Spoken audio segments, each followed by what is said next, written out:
सभी महात्माओं ने, ऋषियों ने महाराज पृथु को इस पृथ्वी का राजा बना दिया, क्योंकि पृथ्वी राजा से विहीन थी। अब पृथ्वी को राजा मिल गया तो पृथ्वी भी बड़ी आनंदित हुई। अब क्या था कि राजा वेन जो था वो बड़ा पापी था, दुष्ट था, दुराचारी था। तो उसके भय से पृथ्वी ने क्या किया था, अपने बीज और अपनी औषधियां वो सब छुपा ली थी। प्रजा बहुत दुखी हो गई थी और उसके अन्याय से, उसके अत्याचारों से पृथ्वी पर सूखा पड़ गया था, अकाल पड़ गया था। अब जब महाराज पृथु को राजा बनाया तो महाराज पृथु यह सब देख करके बहुत दुखी हुए और महाराज पृथु ने विचार किया कि पृथ्वी में कोई अन्न नहीं है, पृथ्वी में बीज नहीं है, पृथ्वी में औषधियां नहीं है और वर्षा भी नहीं हो रही है। पृथ्वी में चारों तरफ सूखा पड़ा है, अकाल हो रहा है और ये प्रजा तो अकाल से ऐसे ही मर जाएगी, इनको खाने के लिए कुछ नहीं मिलेगा, प्रजा नष्ट हो जाएगी। और ऐसे राजा का क्या करना जिसके राज्य में प्रजा दुखी हो। ये महाराज पृथु ने विचार किया, ऐसे राजा किस काम का जिस राजा के वंश में प्रजा दुखी रहे। महाराज पृथु को चिंता हो गई और राजा पृथु ने विचार किया कि या तो पृथ्वी अपने बीज और औषधियां फिर से वापस करेगी अथवा मैं पृथ्वी को समाप्त कर देता हूं। और राजा पृथु ने धनुष पर बाण चढ़ा लिया और पृथ्वी को मारने, समाप्त करने का उद्देश्य बना करके धनुष पर बाण चढ़ा करके प्रहार करने को तैयार हो गए। जब राजा पृथु पृथ्वी को मारने के लिए, समाप्त करने के लिए तैयार हो गए, तब पृथ्वी जो है गौ रूप में राजा पृथु के सामने प्रकट हो गई। पृथ्वी ने गाय का रूप धारण कर लिया और गाय के रूप में महाराज पृथु के आगे खड़ी हो गई और महाराज पृथु से याचना करने लगी, पृथु आप क्यों मुझे मार रहे हो?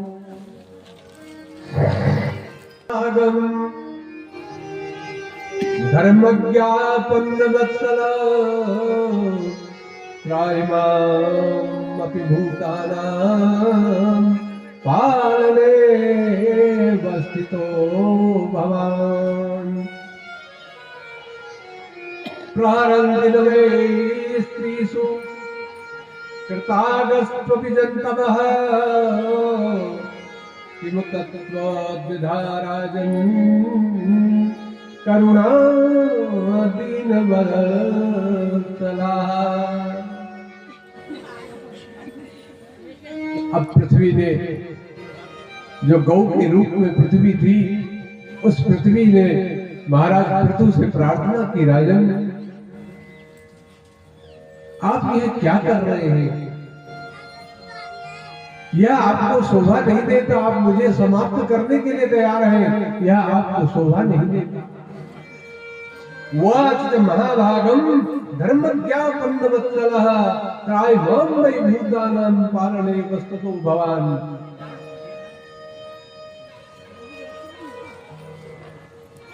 राजा का कार्य है पालन करना, राजा का कार्य है दूसरे की रक्षा करना, और आप तो धनुष बाण लेकर के तैयार हो गए। तो पृथु ने कहा कि मैं कैसे पालन करूं? न बीज है, न अन्न है, वर्षा नहीं हो रही, पृथ्वी सब सूख गई है, प्रजा हाय हाय करके तड़प रही है, चारों तरफ अकाल है, बताओ पृथ्वी मैं क्या करूं? तो पृथ्वी ने तब महाराज पृथु की स्तुति की।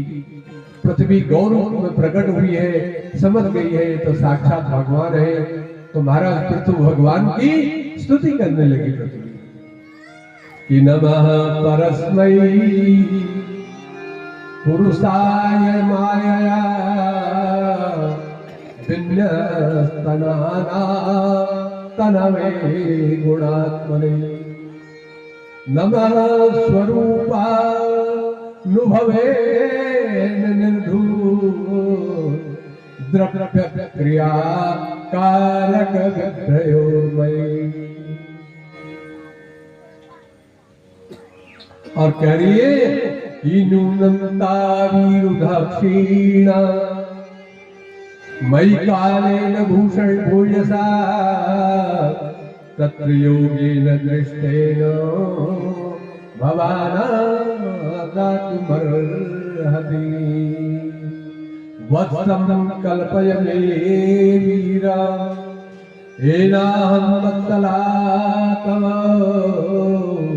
दोक्षे क्षीरमया कामा ननुरूपं च दोहरम् दोग्धारं च महाबाहो भूतानां भूतभावनः अन्नमेषितमूर्जस्वत् भगवान् वाञ्छतो यदि।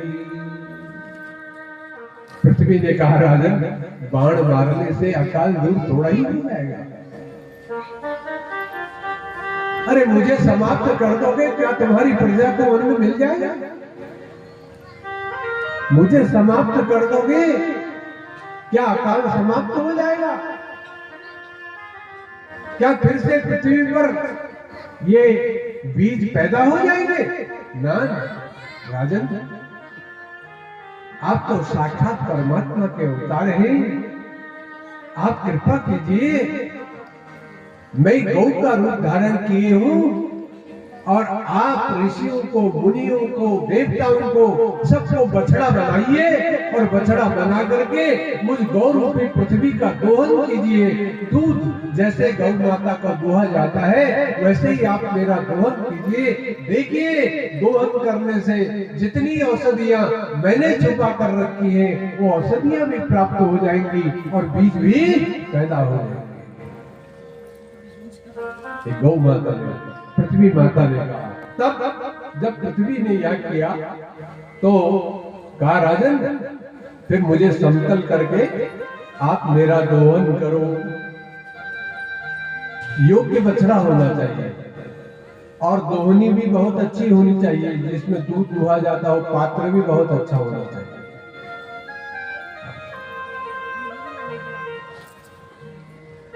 और जब आप दोहन करोगे तो सारी बीज और औषधियां आपको पुनः प्राप्त हो जाएंगी। ऐसा गौ रूपी पृथ्वी ने कहा राजा पृथ्वी को। फिर स्वयं ने स्वयं मनु को बछड़ा बनाया और पृथ्वी का दोहन प्रारंभ किया। जितने भी अनाज थे समस्त धान्यों को प्रकट कर दिया। मनु महाराज बछड़ा बन गए और पृथ्वी का दोहन किया गया और उस दोहन करने से जितने भी धान्य थे अर्थात जितने भी अन्न थे वो अन्न जो है प्रकट हो गए। और ऋषियों ने बृहस्पति महाराज को बछड़ा बनाया और फिर दोहन किया और देवताओं ने इंद्र को और दानवों ने प्रहलाद जी को बछड़ा बनाया।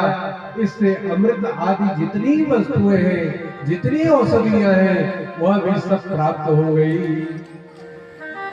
और जब औषधियां प्राप्त हो गई, सब धान्य प्राप्त हो गए, अमृत प्राप्त हो गया तो सारी जो प्रजा थी वो सुखी हो गई। चारों तरफ हरियाली हरियाली हो गई, बहुत आनंद हो गया, वर्षा होने लगी। और अब महाराज पृथु के राज्य में कोई भी प्राणी दुखी नहीं है, प्रजा बहुत सुखी है और बहुत आनंदित है, बहुत ही आनंद हो रहा है। और जब ये आनंद प्रारंभ हो गया तब महाराज पृथु ने यज्ञ करना प्रारंभ कर दिया। एक एक करके महाराज पृथु ने 99 अश्वमेध यज्ञ किए। 99 अश्वमेध यज्ञ किए भगवान पृथु ने, और 100वां यज्ञ जब प्रारंभ किया, 100वें यज्ञ के लिए जब घोड़ा छोड़ा अश्वमेध यज्ञ का, तो इंद्र को ईर्ष्या हो गई। इंद्र ने सोचा यदि महाराज पृथु के 100 यज्ञ पूरे हो गए तो मेरी इंद्र की पदवी छिन जाएगी और ये पृथु जो है इंद्र बन जाएंगे। इसलिए इंद्र ने क्या किया कि महाराज पृथु की यज्ञ का घोड़ा हरण करके, चोरी करके,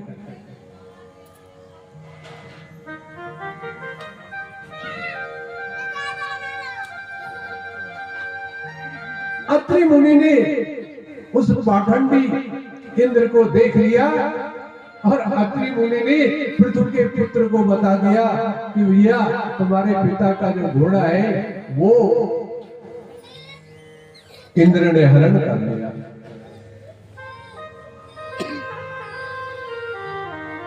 और जब महाराज पृथु को ये पता लगा कि मेरे यज्ञ के घोड़े को इंद्र ने हरण कर लिया, तो महाराज पृथु ने धनुष पर बाण चढ़ाया और इंद्र को मारने के लिए दौड़े।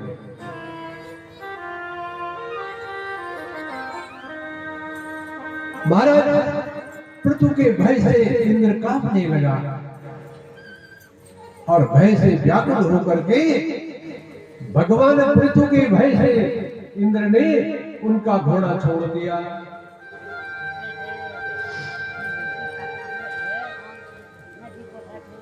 अब पिता के यज्ञ के घोड़े को पृथु का पुत्र छुड़ा कर लाया है, तो इसलिए उसका नाम विजिताश्व पड़ गया। अर्थात अश्व को जिसने जीत लिया है ऐसे व्यक्ति का नाम विजिताश्व है।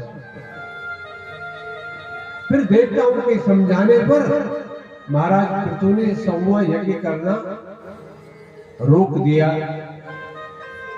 99 यज्ञ में ही संतोष कर दिया। महाराज पृथु बहुत संतोषी राजा है कि गोधन गजधन बाज धन और रतन धन खान, जब आवे संतोष धन सब धन धूरी समान। अच्छा एक बात बताइए, जब पृथु महाराज स्वयं भगवान है और नारायण का अवतार है, तो वो इंद्र बन करके क्या करेंगे? भाई नारायण तो नारायण है, जो नारायण का अवतार है भला उसको इंद्र की पदवी से लेना क्या?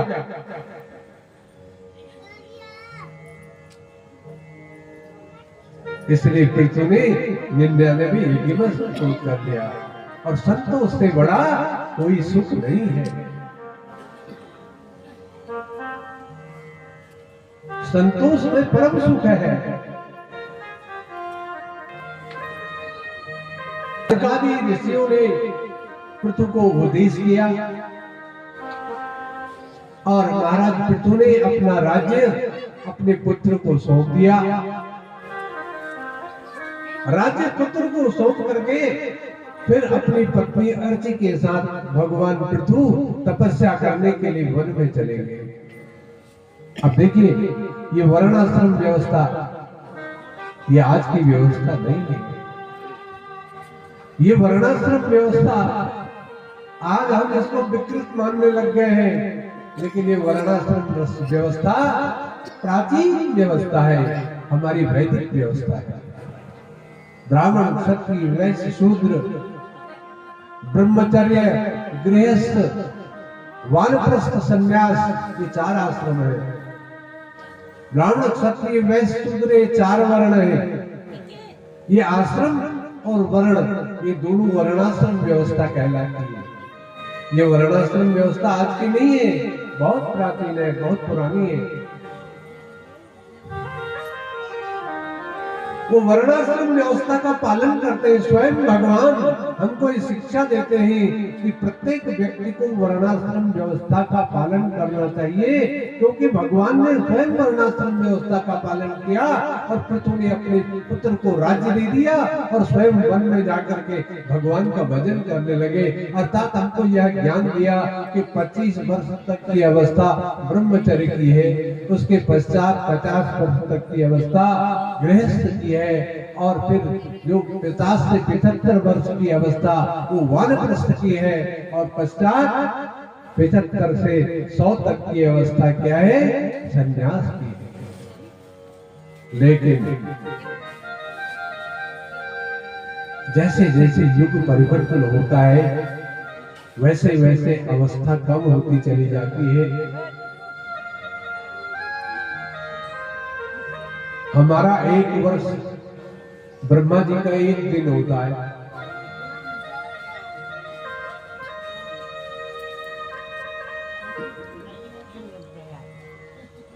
अलग अलग युगों में आयु की भी सीमा अलग अलग है। अब कलयुग में आयु कम है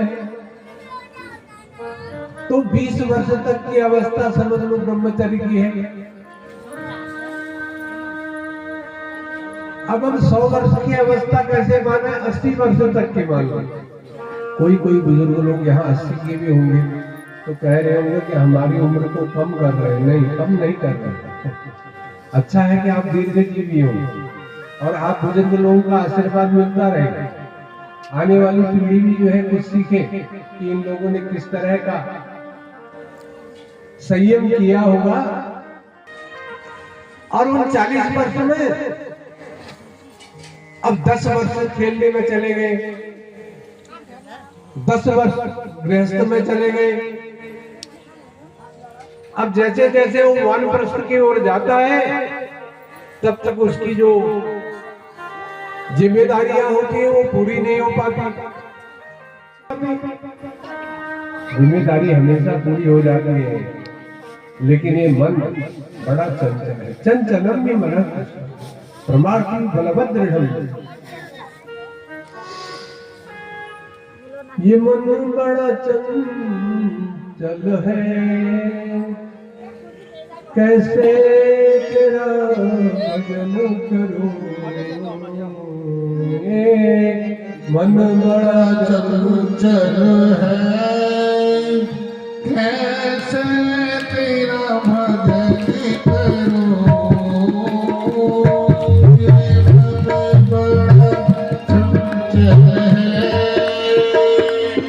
कैसे तेरा भजन करूं, जितना इसे समझाओ, जितना इसे समझाओ, उतना बदल जाए।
दिन रात बरसती है, सुनते हैं तेरी बात बरसती है, कबूत जो दिल का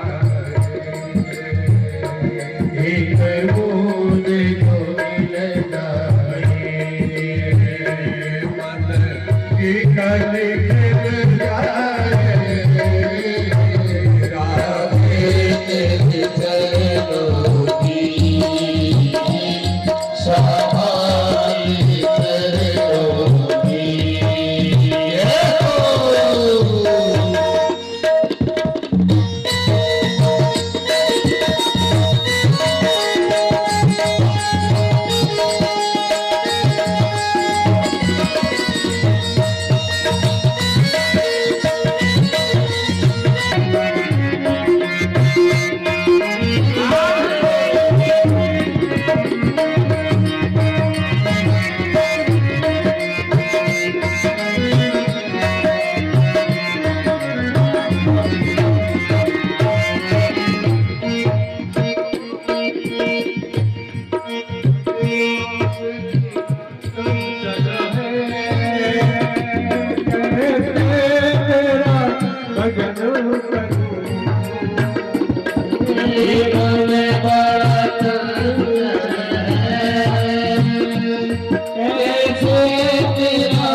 चाहे जितनी सजा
कंद भगवान की जय रास बिहारिणी राधे रानी की जय मेरा मुख राधे राधे बोले, मेरा मुख राम राम बोले, मैं आपका कीर्तन करूं राधे।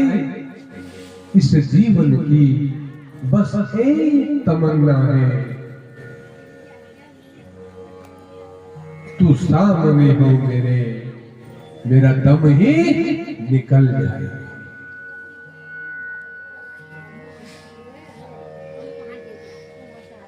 ये राजा पृथु, भगवान पृथु के चरित्र से हमको ज्ञान प्राप्त होता है कि भाई ब्रह्मचर्य का पालन करो, प्रजा का पालन करो, गृहस्थ धर्म का पालन करो, और गृहस्थ धर्म का पालन करने के पश्चात ज्यादा पचड़े मत पड़ो, क्योंकि जितने पचड़े में पड़ेंगे उतना फिर नरक बनता चला जाएगा, बहुत परेशानी पैदा हो जाएगी और हम उस परेशानी में उलझ जाएंगे। जो हमारा उद्देश्य था यहाँ आने का, कि मनुष्य जन्म हमको किस लिए मिला था? भगवान का भजन करने के लिए। दुर्लभो मानुष होते हैं देही नाम क्षण मंगुरा तत्रापि दुर्लभम मन में वैकुंठ प्रिय दर्शन। ये मनुष्य का शरीर दुर्लभ है और उसमें भी दुर्लभो मानुषो देही नाम क्षण मंगुरा, क्षण भंगुर है, समाप्त होने वाला है, कभी न कभी समाप्त हो जाएगा। किसी का जल्दी होगा, किसी का विलंब होगा। तत्रापि दुर्लभम मन्ये वैकुंठ प्रिय दर्शनम। तो वैकुंठ क्या ऐसे थोड़ी मिल जाएगा? अरे हमको भूख लगती है ना, हमको भूख लगती है ना, जब हमको भूख लगती है तो हम अपने खाने के लिए कुछ उपाय करते हैं कि नहीं? घर में जो होता है उसको बना लेते हैं पेट भरने के लिए, और नहीं होता है तो मैगी ही बना लेते हैं। आजकल मैगी भी चलने लगी है, अर्थात पेट भरने के लिए कोई न कोई उपाय तो हम करते हैं। जब हम पेट भरने के लिए उपाय करते हैं, भूख लगती है उसको बुझाने के लिए उपाय करते हैं, तो हमारे जीवन के कल्याण के लिए हमको भगवान का भजन भी तो करना चाहिए कि नहीं? सत्संग श्रवण करना चाहिए कि नहीं? सत्कर्म करना चाहिए कि नहीं? क्योंकि हमारा जन्म तो हुआ अच्छे कार्यों के लिए।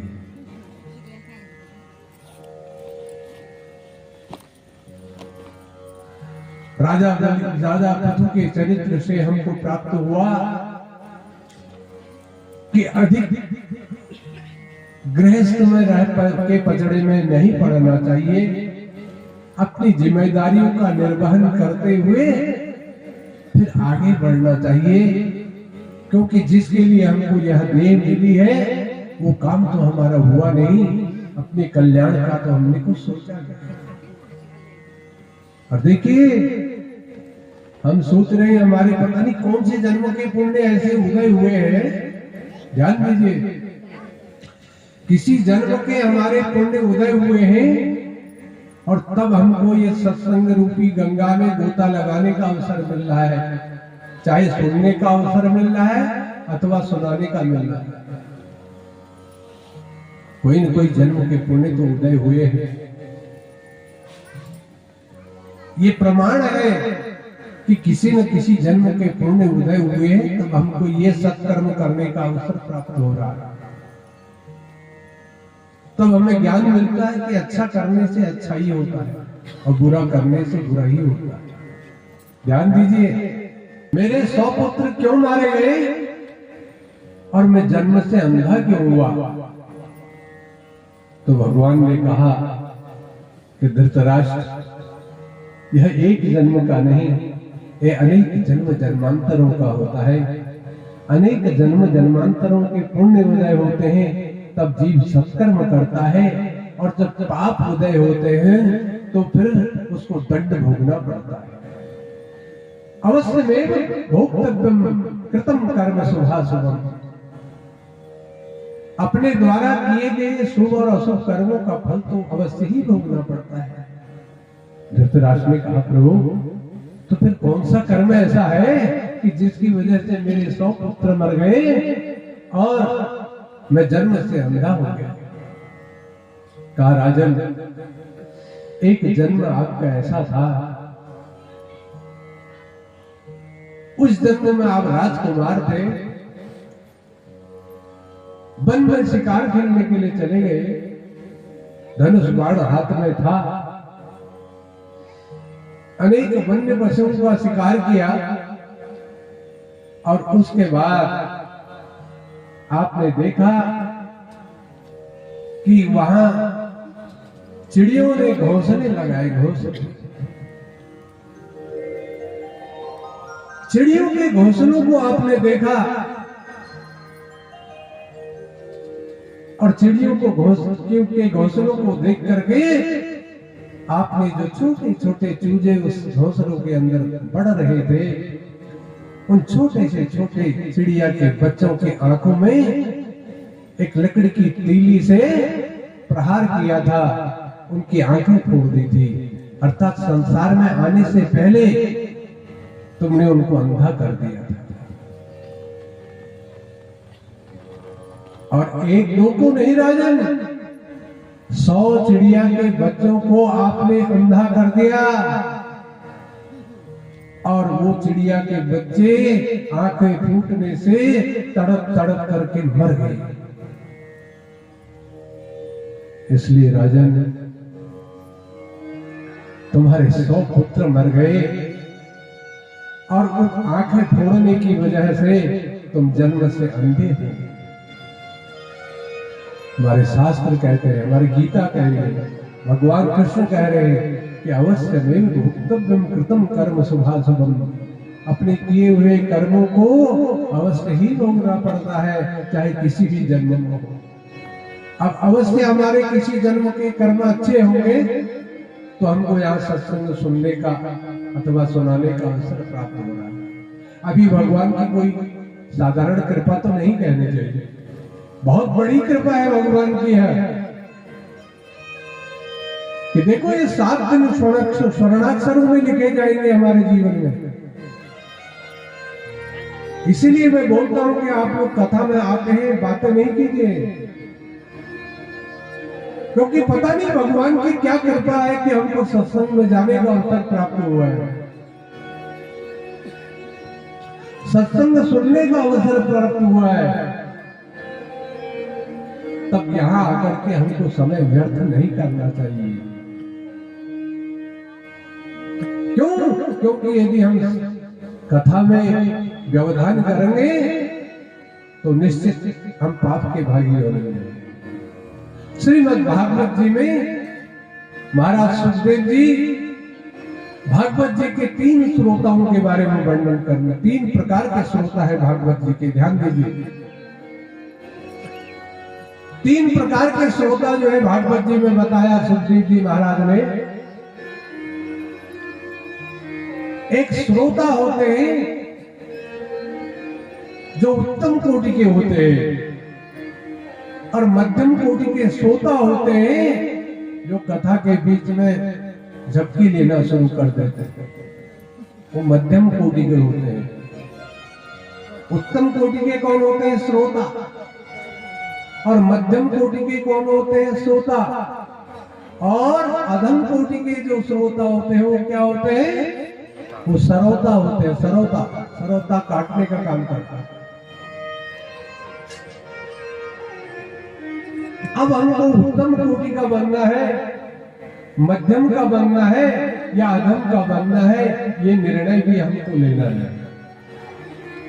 जो श्रोता उत्तम कोटि का होता है वो एकाग्र चित्त होकर के नेत्र बंद करके भगवान का ध्यान लगाते हुए और भगवान नाम का अपने मन से उच्चारण करते हुए अपने मन को भी पवित्र करता है, अपने तन को भी पवित्र करता है, कानों से अमृतमयी कथा का रसपान करके अपने जीवन को धन्य करता है। बोलिए आनंद कंद भगवान की।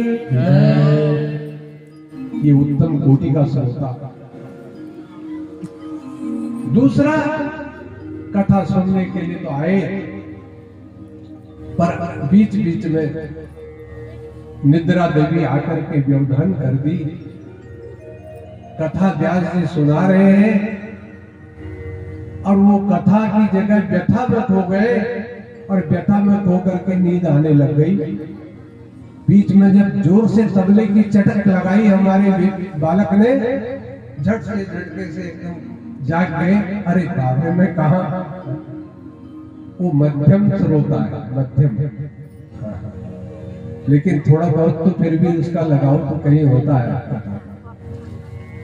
लेकिन जो अधम श्रोता होता है, अधम श्रोता वो होता है कथा में आता तो है पर न खुद सुनता है और न दूसरे को सुनने देता है। जो कथा में व्यवधान करता है, बातें करता है, न खुद सुन करके अपने जीवन को धन्य बनाना चाहता है और पड़ोसी को भी नहीं सुनने देता है। कथा में जो विघ्न करता है वो सरोता होता है, और जो कथा की निंदा करता है वह कथित है रे। शंकर डसीला ने कथा तो कराई है, पंडाल ने ठीक लग रहा, भिड़िला हड़ा ले पर कथ के बढ़िया ले रहे कि समझ में नहीं आ रहा। ऐसा कहना ये काम कौन करता है? अधम श्रोता। भगवान की कथा भगवान की कथा होती है। हाँ, उसको भगवान की कथा सुन करके न तो व्यास की निंदा करे और न कथा की निंदा करे। जो निंदा करता है वो कथा को काटता है, कथा को जो काटता है वो सरोता कहलाता है। सरोता सुपारी काटने का काम करता है ना। और मैंने आपको पहले दिन सुनाया था ना भजन, काम करते रहो नाम जपते रहो, पाप की वासनाओं से डरते रहो, नाम धन का खजाना बढ़ाते चलो, कृष्ण गोविंद गोपाल गाते चलो।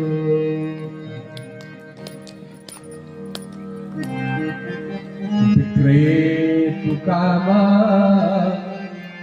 किल गोप कन्या मुरारी पाला। जो ब्रज कन्याएं थी वो भगवान का ध्यान करती थी, गौ को धोने के लिए जाती थी तो कृष्ण कृष्ण नाम का उच्चारण करती थी, मथानी से दही मथती थी, मक्खन निकालती थी, कृष्ण कृष्ण के नाम का उच्चारण करती थी, गोबर के कंडे पाथती थी तो कृष्ण कृष्ण के नाम का उच्चारण करती थी, स्नान करती थी तो कृष्ण कृष्ण के नाम का उच्चारण करती थी। तो क्या वो काम नहीं करती थी? सब काम करती थी, अपने घर के सब काम करती थी वो गोपियां, लेकिन कृष्ण को एक क्षण के लिए भी नहीं छोड़ती थी। भगवान कहते हैं अपने घर के काम करते रहो लेकिन मेरा भजन भी करते रहो, मेरे नाम का उच्चारण भी करते रहो।